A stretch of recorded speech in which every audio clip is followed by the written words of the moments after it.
Yo, Gail here in my kitchen, getting on with my knitting, using all those old threads to make something beautiful.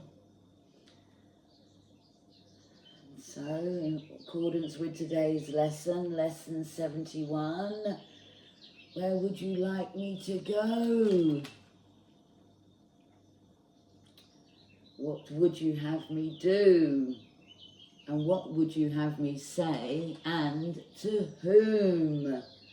So here we go, as I sit in my kitchen, knitting something new, finishing off my coffee, and not allowing myself to feel blue, and not worrying about any energies that might be sent my way.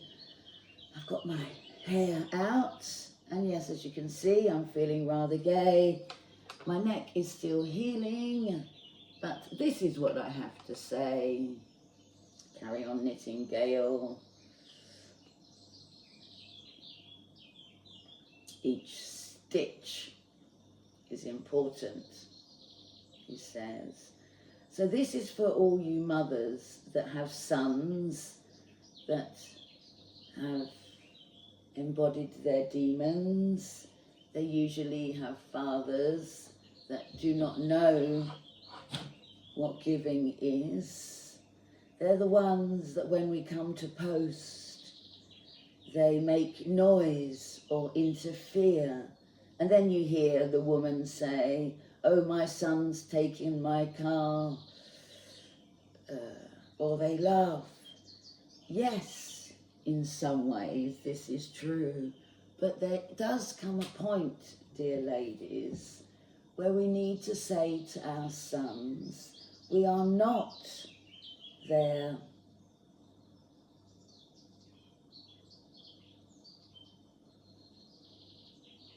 in French it is a tapis, what do you call it in English? A doormat.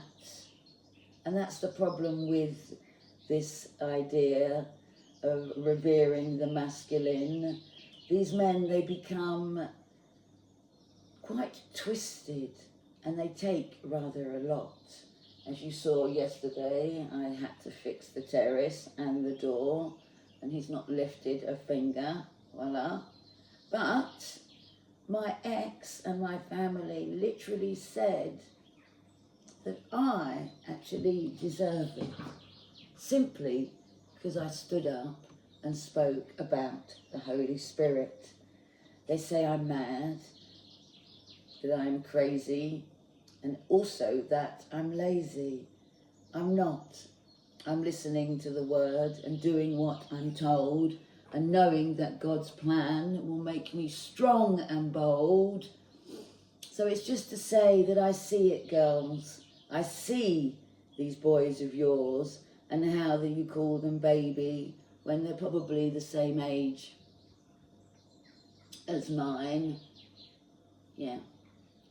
We need to stand up, women, not with grievance, but with honesty, and let these boys take responsibility for their own inner emotions, for what they need to do.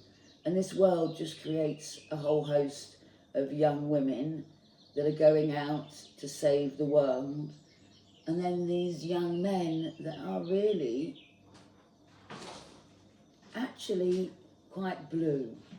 In their interior, their souls are not happy. When you try to disturb someone else, it shows that you've really lost your way. And the karma, well, that will be berserk. So stand in your faith, dear ladies. Stand so strong and true. And when they come to you with their passive aggressiveness, don't respond. Stay silent. Yeah. Because they will play with your emotions. They twist it like a knife inside. But you have the right to say no. Enough's enough. Take yourself off. God will provide for them just as he provides for us, and let us get on with our way. So now I will bow to you in reverence. That's all I have to say.